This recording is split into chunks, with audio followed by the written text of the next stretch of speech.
Hello दोस्तों, welcome to Constance mind. मैं हूं दीपक और आप ही लोगों के कहे अनुसार ये फर्स्ट पेपर फिर लेके आ गए हैं। ऑलरेडी बहुत सारी वीडियो पड़ी हैं। तो ये जो है ये कंपलसरी पेपर होता है। आप सभी जानते हैं, सभी यूनिवर्सिटीज़ में कहीं ना कहीं इनसे कुछ ना कुछ क्वेश्चंस आते रहते हैं। ये हर एक नेशनल लेवल एंट्रेंस एग्ज़ाम से भी संबंधित होते हैं। तो यहाँ पर जो क्वेश्चन होंगे वो हिंदी इंग्लिश दोनों लैंग्वेज में होंगे। पूरे 50 प्रश्न होंगे। हम उसके आंसर आपको जो बताएंगे वो आंसर की से ही लिए गए हैं। तो इसलिए आपसे निवेदन है कि अगर कोई मिस्टेक होती है तो आप उसको ज़रूर ज़रूर बताएं और क्लियर करें, जिससे कि हम उसको करेक्ट कर सकें। और डिस्क्रिप्शन में फिर उसके आंसर्स को दे दिया जाएगा, तो इससे दिक्कत नहीं होगी। और क्वेश्चंस जो होंगे ये सभी जो है बहुत ही इंपॉर्टेंट होंगे। तो अगर हमारे चैनल पर आपने अभी विजिट कर रहे हैं तो चैनल को सब्सक्राइब करके बेल आइकन को जरूर प्रेस कर लीजिए। यहाँ पर ऐसे ही कंटेंट आपको मिलते रहते हैं। ठीक है, बढ़ते हैं आगे।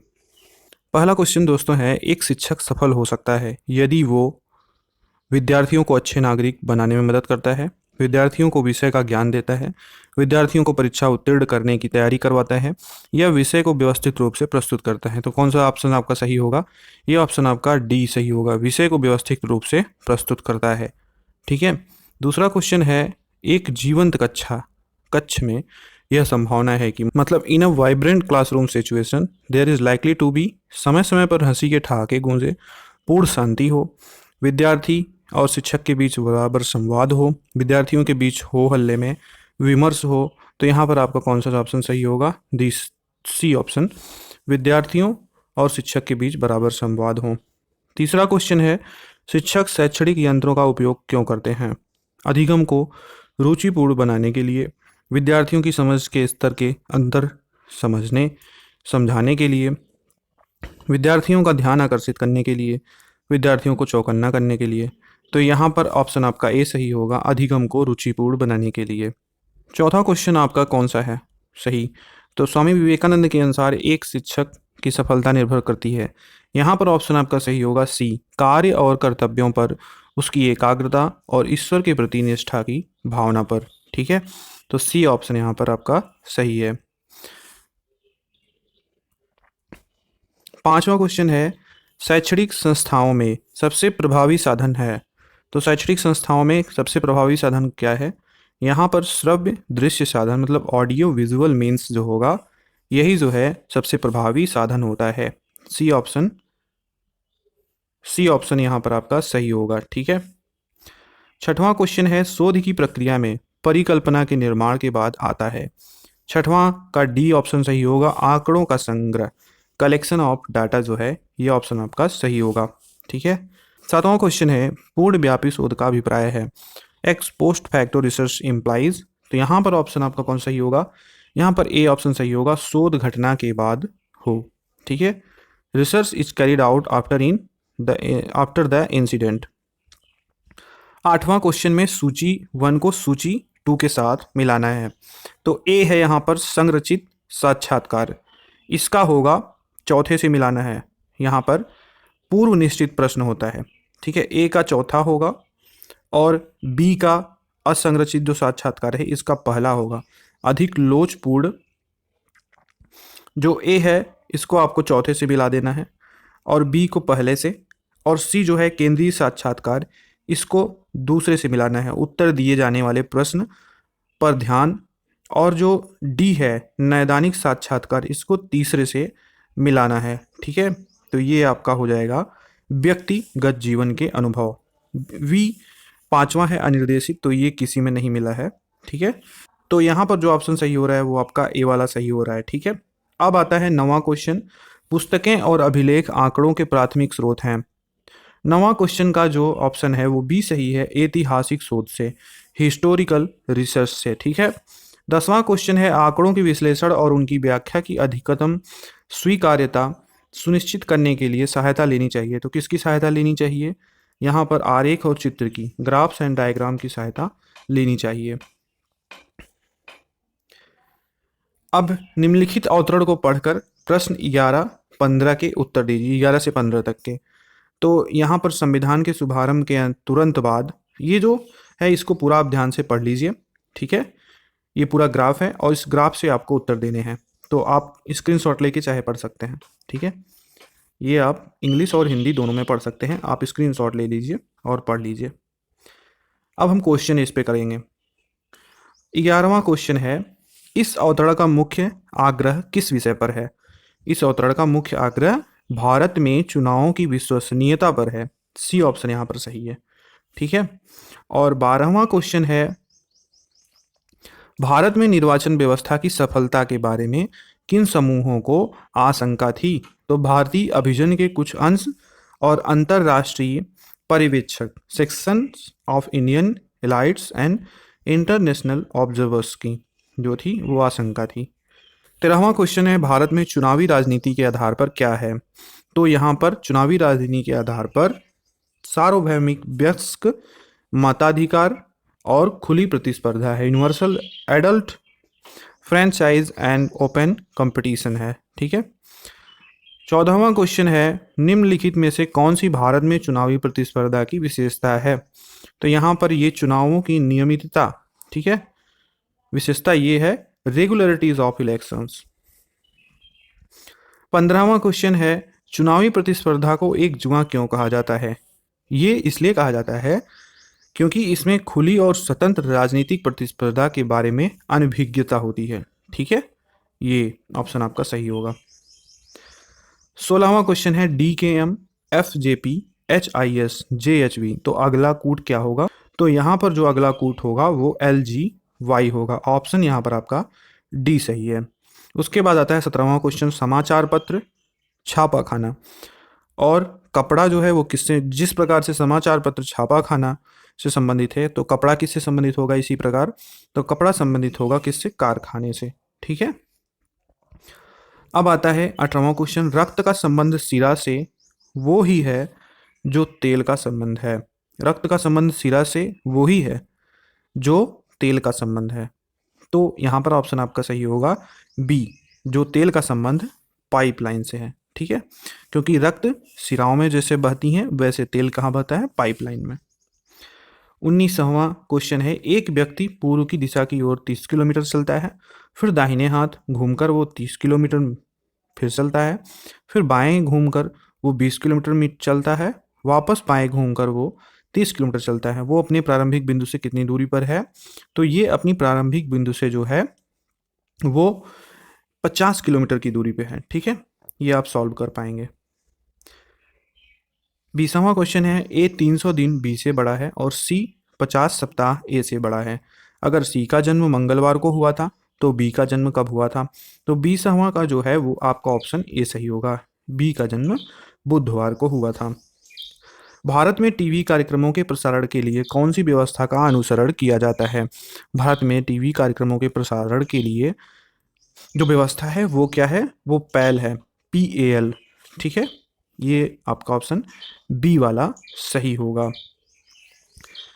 कौन सा 24 घंटों का खबरी चैनल नहीं है? 22वां का कौन सा 24 घंटों का खबरी चैनल नहीं है? NDTV, जी न्यूज़, आज तक, लोकसभा चैनल। तो 22वां का अब आप समझ ही गए होंगे, ये लोकसभा चैनल जो है ये खबरी चैनल नहीं है 24 घंटों का। भारत की सबसे बड़ी समाचार एजेंसी कौन सी है? 23 का सी होगा, PTI जो है ये भारत की सबसे बड़ी समाचार एजेंसी है। उच्च शिक्षा के लिए इंटरनेट का प्रसार आधारित है। यहाँ पर ऑप्शन 4 दिए गए हैं, आपको इनमें से एक ऑप्शन चूज करना है। यहाँ पर जो ज्ञान का आसान प्रबंध और प्रसारण करना है ये ऑप्शन सही होगा। ठीक है, उच्च शिक्षा के लिए इंटरनेट का प्रसार ज्ञान का आसान प्रबंध और प्रसारण करता है। 25वां क्वेश्चन है, भारत का सबसे पुराना अखबार है। तो भारत का सबसे पुराना अखबार कौन सा है? यहाँ पर द टाइम्स ऑफ इंडिया जो है वो भारत का सबसे पुराना अखबार है। बहुत लोग द हिंदू लगा के आएंगे लेकिन ये गलत हो जाएगा। 25 का ऑप्शन आपका ए सही होगा, द टाइम्स ऑफ इंडिया। यदि यह कथन सभी विद्यार्थी प्रबुद्ध हैं सही है तो निम्नलिखित में से कौन से कथन गलत हैं? पहला, कोई भी विद्यार्थी प्रबुद्ध नहीं है, कुछ विद्यार्थी प्रबुद्ध हैं, कुछ विद्यार्थी प्रबुद्ध नहीं है। ये प्रबुद्ध मतलब इंटेलिजेंट। ठीक है, तो यहाँ पर 26 का कौन सा ऑप्शन सही होगा? यहाँ पर बी ऑप्शन सही होगा, पहला और तीसरा। कोई भी विद्यार्थी प्रबुद्ध नहीं है, कुछ विद्यार्थी प्रबुद्ध नहीं है। ऑप्शन आपका यहाँ पर पहला और तीसरा मतलब बी ऑप्शन सही होगा, 26 का बी। 27वां क्वेश्चन है, ए पिता है सी का और डी पुत्र है बी का, ई भाई है ए का, अगर सी बहन है डी की, तो बी का ई से क्या संबंध है। तो 27 को आप ब्लड रिलेशन से अच्छे से सॉल्व करेंगे। थोड़ा सा आप कॉपी पेन का यूज करेंगे तो आसानी से आ जाएगा। 27 का आपका सी होगा, क्या है, साली है। बी का ई से संबंध क्या है, साली का है, तो मतलब बी जो है ई की साली है।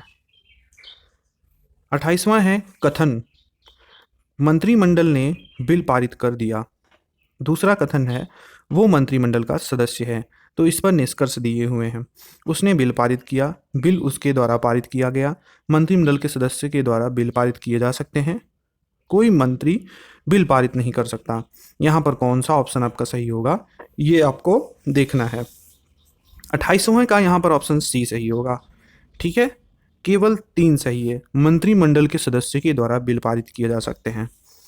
अब यहाँ पर निर्देश दिए गए हैं 29 से 30 तक के प्रश्नों के लिए। ठीक है, प्रश्न 29 और 30 में, 29 और 30 में एक कथन के बाद 2 तर्क हैं, अपना उत्तर चिन्हित करें। ठीक है, यदि केवल फर्स्ट मजबूत है, यदि केवल सेकंड मजबूत है, यदि दोनों मजबूत हैं, और डी यदि न तो एक और न दो मजबूत है। तो यहाँ पर कथन दिया है 29 का, क्या सरकार को लोगों को शिक्षा निःशुल्क उपलब्ध करानी चाहिए। तो तर्क 1 है हाँ, इससे देश में शिक्षा का सार्वभौमिकरण हो जाएगा। तर्क 2 है नहीं, इससे बजट संबंधी दबाव होगा जिससे नई समस्याएं पैदा होंगी। तो 29 का ऑप्शन यहाँ पर सही होगा आपका सी। सी कौन सा है, यदि दोनों मजबूत हैं। यहाँ पर दोनों तर्क क्या हैं, मजबूत हैं, तो आप सी ऑप्शन चूज करेंगे। कौन सा ऑप्शन सी का चूज करेंगे 29 के लिए, सी ऑप्शन चूज करेंगे। यहाँ पर दोनों तर्क क्या हैं, मजबूत हैं। 30वां स्टेक क्या है, इसको आप देख लेते हैं। 30वां देख लेते हैं, कथन कह रहा है क्या भारत में राजनीतिक दलों को प्रतिबंधित कर देना चाहिए। तर्क 1 हाँ, राजनेताओं को सबक सिखाने के लिए यह आवश्यक है। तर्क 2 नहीं, इससे लोकतंत्र समाप्त हो जाएगा। तो यहाँ पर सिर्फ तर्क 2 सही है, तो यहाँ पर कौन सा ऑप्शन आप सही करेंगे, यहाँ पर ऑप्शन आपका बी सही होगा। तो 30वें के लिए आपका कौन सा ऑप्शन सही होगा, यदि केवल 2 मजबूत है। ठीक है, तो बी ऑप्शन आपने चूज कर लिया। 30वें का कौन सा, बी सही। अब आता है डायरेक्शन, फिर निर्देश आ गया। उपरोक्त आरेख का अध्ययन करें। ठीक है, आपको क्या करना है, इस आरेख का अध्ययन करना है और प्रश्न 31 से 35 के उत्तर देने हैं। वृत्त आरेख में एक छात्र द्वारा 5 विषयों में हासिल अंकों को बताया गया है। गणित, अंग्रेजी, हिंदी, विज्ञान और सामाजिक विज्ञान। अधिकतम अंक यहाँ पर 540 हैं। तो इसको बहुत अच्छे से आप देखिएगा। यहाँ पर अब क्वेश्चन इस ग्राफ से पूछे जाएंगे। अधिकतम अंकों में से गणित के अंकों का प्रतिशत क्या है। देखिए, जो यहाँ पर क्वेश्चन पूछा जा रहा है वो डिग्री से पूछा जा रहा है। ठीक है, ये टोटल कितना है, ये टोटल आपका है 360 डिग्री, ये आप मानते हैं। अगर 360 डिग्री है तो मैथ का 90 डिग्री यहाँ पर दिया गया है। 90 डिग्री, आपको नंबर तो देने नहीं है कि आप चलें अंक जो 540 है उससे कैलकुलेट करें, आपको सिर्फ परसेंटेज देना है। तो मैथ का अगर 90 डिग्री है तो टोटल 360 डिग्री में 90 डिग्री कितना परसेंटेज होता है, तो 90 चौका 360 होता है। तो मान लीजिए 360 कितना है, 100 है, तो 90 मान लीजिए 25 है, तो 25 चौका 100 हो रहा है, और 25 90 चौका 360, तो 90 क्या है, 360 का 1/4 है, और 1/4 को आप 25% कहते हैं। तो यहाँ पर ऑप्शन आपका 31 का डी सही होगा, 25%। अंग्रेजी, विज्ञान और सामाजिक विज्ञान में प्राप्त अंकों का प्रतिशत, अधिकतम अंकों का कितना प्रतिशत है, इसको आप निकालेंगे तो ये भी आ जाएगा आपका। 32 का आपका ऑप्शन सही होगा डी। ठीक है, 55 सही, 5/9%। 33वां क्वेश्चन है, किस विषय में छात्र के 22.2% अंक आए। तो 33वां का ऑप्शन आपका सही होगा बी, विज्ञान में। ठीक है, 34वां है, किस विषय में छात्र के 105 अंक आए। तो यहाँ पर ऑप्शन सही होगा आपका सी, हिंदी में 105 अंक आए। बहुत सरल क्वेश्चन है ये सब। अंग्रेजी है, अंग्रेजी, विज्ञान और सामाजिक विज्ञान में प्राप्त अंक हिंदी और गणित में प्राप्त अंकों के कितने प्रतिशत अधिक हैं। तो ये अधिकतम निकाला जा रहा है। यहाँ पर 35वें का ऑप्शन आपका सही होगा सी, 11 सही, 1/9%। 36वां क्वेश्चन है, ग्राफिक टेक्स्ट, आवाज़, वीडियो और एनिमेशन से युक्त सूचना को क्या कहते हैं। ठीक है, तो यहाँ पर 36वां का ऑप्शन आपका कौन सा सही होगा, डी, बहुमीडिया, मतलब मल्टीमीडिया आप इसको कह सकते हैं, जिसमें ग्राफिक, टेक्स्ट, आवाज़, वीडियो और एनिमेशन से युक्त सूचनाएं होती हैं, उसको आप क्या कहेंगे, मल्टीमीडिया। 37वां क्वेश्चन है कंप्यूटर के दादा कौन कहे जाते हैं? Who is called the grand father of computer? तो यहाँ पर आपका चार्ल्स बेबेज होगा, बी ऑप्शन सही होगा। ठीक है। 38वां क्वेश्चन है एक बाइट बराबर है किसके बराबर है? एक बाइट किसके बराबर है बताइए। 38वें का ऑप्शन आपका सही होगा ए, एक बाइट जो है वो 8 बिट के बराबर है। 39 क्वेश्चन है एक त्रुटि जिसके प्रोग्राम क्रैश कर जाएं उसे कहते हैं। एक त्रुटि जिसके प्रोग्राम क्रैश कर जाएं, an error that crashes the program is called, इसको क्या कहेंगे? इसको आप कहेंगे बग। ठीक है, यही बग होता है। इस बग को ही ढूंढ ढूंढ के बहुत सारे लोग बड़ी बड़ी वेबसाइट कंपनीज को हैक कर लेते हैं। 40वां क्वेश्चन है कौन सी कंप्यूटर मेमोरी खाली होती है? एप्रोम, प्रोम, रैम, रोम। 40वें का ऑप्शन आपका सही होगा डी, रोम ऑप्शन यहाँ पर आपका सही होगा। ठीक है। समुद्र का स्तर बढ़ता है किससे? भारी वर्षा से, हिमनद के पिघलने से, अंतः समुद्री ज्वालामुखी से, समुद्री तल के फैलने से। तो यहाँ पर ऑप्शन कौन सा सही होगा आप बताइए।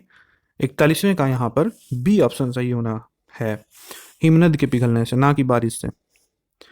एल्बिडो सौर्य विकिरण का वो अंश है जो, albedo is the fraction of solar radiation which is, यहाँ पर सी ऑप्शन आपका सही होगा। ठीक है। 83वां क्वेश्चन है एस और पी तरंगे संबंधित हैं। एस और पी तरंगे किससे संबंधित हैं? तो ये संबंधित हैं भूकंप से। ठीक है, अर्थक्वेक। 44 क्वेश्चन है निम्नलिखित 4 में से भारत में 3 बायोमास हैं, इनमें से कौन सा असंगत है? शीतोष्ण घास के मैदान, सवाना, झाड़, उष्ण कटिबंधीय वर्षा वन। तो 44 का सी होगा, झाड़, स्क्रब्स जो होंगे वो इनमें से असंगत हैं। ठीक है। भारत में 3 बायोमास हैं, शीतोष्ण घास के मैदान, सवाना एंड उष्ण कटिबंधीय वर्षा वन, लेकिन ये झाड़ जो है ये इसमें असंगत है। ठीक है, ऑड है। 45वां क्वेश्चन है किस ज्वालामुखी प्रस्फुटन का सबसे गहन अध्ययन किया गया है? मतलब वॉल्केनिक इरप्शन जो है उस किस वॉल्केनिक इरप्शन का सबसे ज़्यादा अध्ययन किया गया है? तो यहाँ पर ऑप्शन आपका सही होगा डी, माउंट सेंट हेलेना, इसका बहुत ज़्यादा अध्ययन किया गया है। राष्ट्रीय शिक्षा नीति 2020 के अनुसार किस वर्ष तक उच्च शिक्षा में सकल भर्ती अनुपात 50% हो जाएगा? तो 46 का बी होगा, 2035 तक ये अनुमान लगाया गया है। राष्ट्रीय शिक्षा नीति 2020 के अनुसार निम्नलिखित में से कौन यूजीसी का स्थान लेगी? तो यहाँ पर निम्नलिखित में से कौन है? यहाँ पर देख सकते हैं आप, ए, भारत का उच्च शिक्षा आयोग, higher education commission of India जो है वो यूजीसी का स्थान लेगी। ठीक है, ये आप देख सकते हैं, भारत का उच्च शिक्षा आयोग। 48वां क्वेश्चन है भारत के संविधान के परिशिष्टों के बारे में निम्नलिखित में से कौन सा युग्म गलत है? तृतीय परिशिष्ट, शपथ और पुष्टि, चतुर्थ परिशिष्ट, राज्यसभा में राज्यों को स्थान आवंटन, अष्टम परिशिष्ट भाषाएं, नवम परिशिष्ट दल बदल के आधार पर अयोग्यता। यहाँ पर यही वाला है डी, नवम परिशिष्ट दल बदल के आधार पर अयोग्यता। ठीक है। 49 क्वेश्चन है किस संविधान संशोधन अधिनियम के द्वारा आयु समूह 6 से 14 वर्ष के लिए अनिवार्य शिक्षा का एक मौलिक कर्तव्य जोड़ दिया गया था? तो 49 का सी ऑप्शन यहाँ पर सही है, 86वां संविधान संशोधन अधिनियम। 50वां क्वेश्चन है राष्ट्रपति और उपराष्ट्रपति के निर्वाचन से संबंधित चुनावी विवाद सुलझाए जाते हैं। तो ये जो भी विवाद होते हैं ये सर्वोच्च न्यायालय के द्वारा सुलझाए जाएंगे, इसमें और किसी का हस्तक्षेप नहीं होता है। तो ये टोटल थे आपके 50 क्वेश्चंस जो कि रिसर्च मेट्रोलॉजी से, और इसमें सभी क्वेश्चंस कवर किए गए हैं। तो अगर ये अच्छे लगें तो प्लीज़ लाइक सब्सक्राइब जरूर करें चैनल को, और वीडियो को शेयर करें अपने दोस्तों में। और भी क्वेश्चन ऐसे मिलते रहेंगे, कोई भी सजेशन देना चाहें तो आप ज़रूर दें। कुछ क्वेश्चन में गलती हुई होगी तो उसको आप बताइए, डिस्क्रिप्शन में बाद में डाल दिया जाएगा। यहाँ तक देखने के लिए धन्यवाद।